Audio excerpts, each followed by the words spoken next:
लोग सिविक्स का chapter number 2 इसका शीर्षक स्वास्थ्य में सरकार की भूमिका, इसके बारे में अध्ययन करेंगे। इससे पूर्व में भी हम लोग इस शीर्षक इस चैप्टर्स के बारे में कुछ विभिन्न टॉपिकों के बारे में अध्ययन कर चुके हैं। आज हम लोग पुनः फिर इन्हीं से संबंधित कुछ टॉपिक पर प्रकाश डालेंगे। इसके बारे में बताया था कि स्वास्थ्य सेवाएं, भारत में विभिन्न प्रकार की स्वास्थ्य सेवाएं हैं और उन स्वास्थ्य सेवाओं का वर्गीकरण किस प्रकार से किया जा सकता है। स्वास्थ्य सेवाओं का वर्गीकरण दो प्रकार से किया जाता है। नंबर 1 सार्वजनिक स्वास्थ्य सेवाएं और नंबर 2 निजी स्वास्थ्य सेवाएं।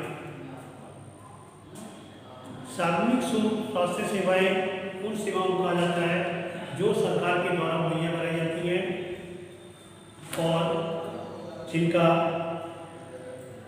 जिनमें सभी सुस्थित, जिनमें स्वास्थ्य केंद्र है, अस्पताल की एक श्रृंखला है जो सरकार द्वारा चलाई जाती है। स्वास्थ्य केंद्र, क्योंकि स्वास्थ्य सेवा अपने आपको पहले बता चुके थे कि वो स्वास्थ्य केंद्र और अस्पताल है जो सरकार के द्वारा चलाई जाती हैं, जो सार्वजनिक स्वास्थ्य के अंतर्गत आती हैं।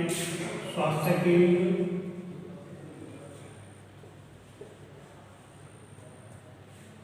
व अस्पताल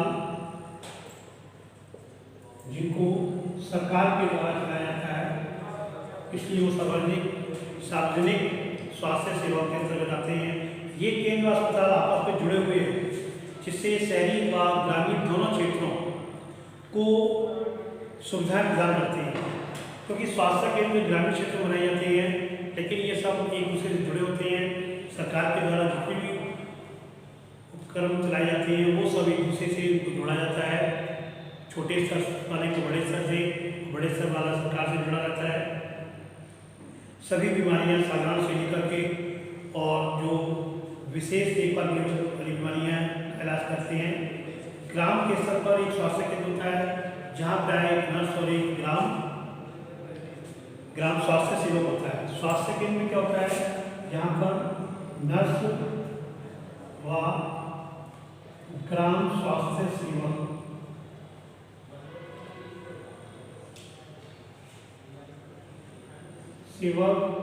ये यहाँ के कार्य को देखता है। ग्राम स्वास्थ्य सेवक और नर्स ये स्वास्थ्य केंद्र में जो ग्रामीण अंचल होते हैं, इन्हें सामान्य बीमारी के इलाज के लिए प्रशिक्षण दिया जाता है। जो सामान्य बीमारी होती है, जो इनमें साधारणतः होती है, इनके बारे में तो प्रशिक्षण दिया जाता है और वे प्राथमिक स्वास्थ्य केंद्र के डॉक्टरों को देख रेख में कार्य करते हैं। प्राथमिक स्वास्थ्य केंद्र में इनके अतिरिक्त डॉक्टर होते हैं जो उसकी देखभाल करते हैं और उन्हीं के परामर्श के साथ ये कार्य को करने में सक्षम होते हैं। इनके ऐसा केंद्र कई गाँव में को पूरा करता है, क्योंकि एक केंद्र ऐसा बनाया जाता है जिससे उससे जुड़े हुए और भी जो गाँव हैं वो उनसे सेवा प्रदान कर सकते हैं। उनको भी इसमें बताया भी गया था कि जहाँ वह देख रेख करता है। बड़े शहरों में कई सरकारी अस्पताल होते हैं, जैसे एक वह था जिसमें अमन को ले गया और ऐसे में विशेष सरकारी अस्पताल है जिसका हाकिम सिख की कहानी में भी हुआ था। हाकिम सिख की जो कहानी मैंने बताया था उसमें भी एक हुआ था कि सार्वजनिक अस्पताल में स्थिति सही न होने के कारण पर उन्हें वहाँ पर वो सारी सुविधा प्रदान नहीं हो पाई थी, इसलिए वो एक निजी स्वास्थ्य केंद्र में जाकर उनको भर्ती कराया गया था।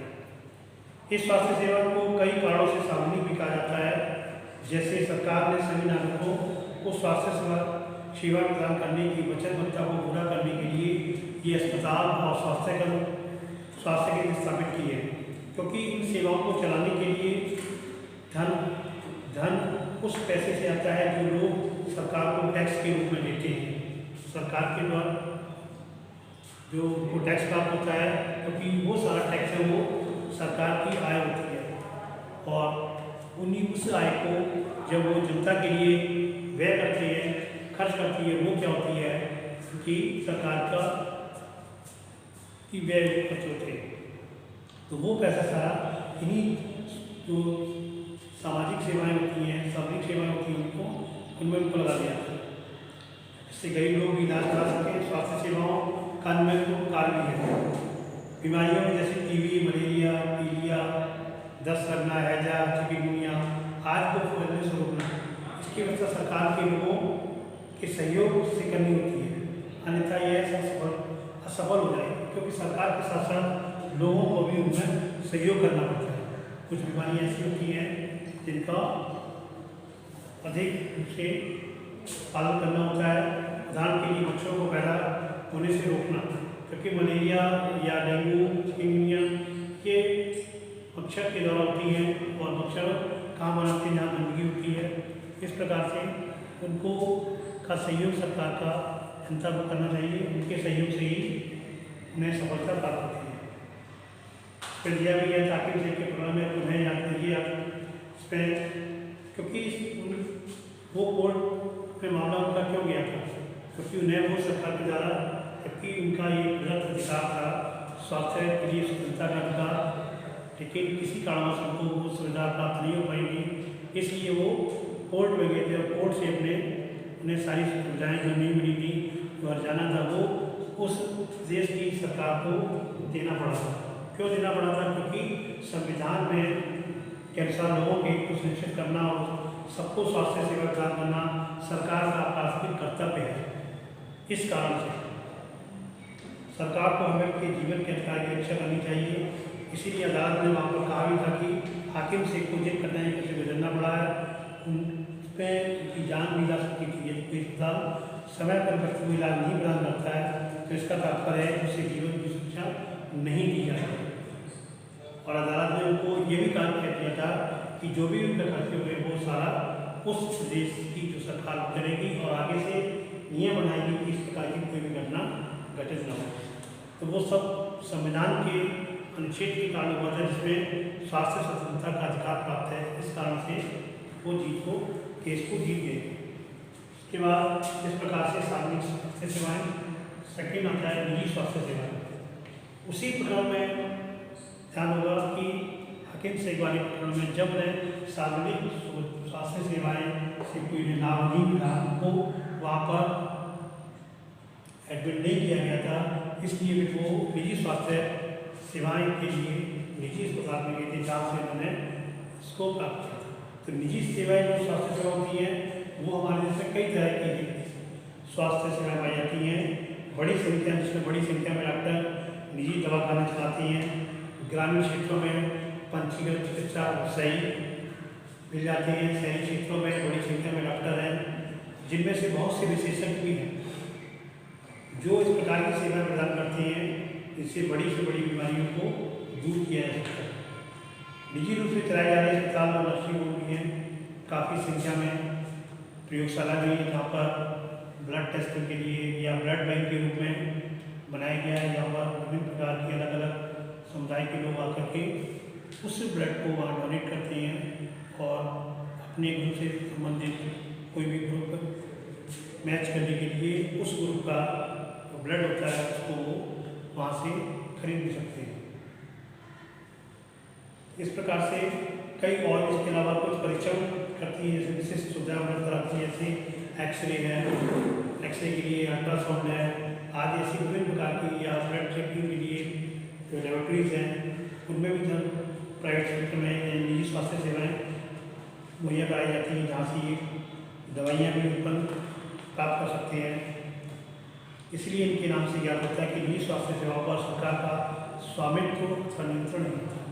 यहाँ पर सार्वजनिक स्वास्थ्य सेवाओं में सरकार का नियंत्रण है, उनका स्वामित्व है, खुद स्वामी है, वो अपने ही द्वारा कार्यों को करते हैं। लेकिन निजी स्वास्थ्य सेवाओं का किसी प्रकार का, किसी सरकार का कोई भी स्वामित्व नहीं होता है, न ही उनका कोई नियंत्रण होता है। निजी स्वास्थ्य केंद्र से अपने उस पर चलाए जाते हैं। सार्वजनिक स्वास्थ्य सेवा के विपरीत निजी स्वास्थ्य संस्थाओं में मरीजों को हर सेवा के लिए बहुत धन, लेकिन सरकारी जो सार्वजनिक स्वास्थ्य सेवाओं की अपेक्षा में निजी स्वास्थ्य सेवाओं को प्राप्त करने के लिए व्यक्ति को या मरीज को अधिक से अधिक धन खर्च करना पड़ता है। आज निजी स्वास्थ्य सेवाएं चारों जगह देती हैं। अब तो बड़ी बड़ी कंपनियां अस्पताल चलाती हैं, कुछ कंपनियां दवाइयों को बनाने और बेचने का भी काम करती हैं। ये देखा गया है क्योंकि शहर के कोने कोने में दवाइयों की दुकानें देखने को प्राप्त होती हैं और ये दुकानें अधिकतर निजी स्वास्थ्य सेवाएँ मुहैया कराती हैं, जहाँ पर निजी स्वामित्व होता है। इनका कोई सरकार का स्वामित्व नहीं होता, नहीं कोई सरकार का नियंत्रण होता है। इस प्रकार से स्वास्थ्य सेवाओं को दो भागों में बांटा गया था। इसमें सार्वजनिक सुविधाएँ, स्वास्थ्य सुविधाएँ जो सरकार के स्वामित्व के द्वारा चलाई जाती हैं, और निजी स्वास्थ्य सेवाएँ जो व्यक्ति अपने व्यक्तिगत रूप से उन सेवाओं को चलाता है। इसमें अस्पताल, नर्सिंग होम है या कोई प्रयोगशालाएँ हैं, ब्लड बैंक है, हर प्रकार की सेवाएँ मुहैया कराती हैं, जिसके लिए व्यक्ति को या किसी भी नागरिक अथवा रोगी को अधिक से अधिक धन व्यय करना पड़ता है। आज इस टॉपिक आपका यही समाप्त होता है।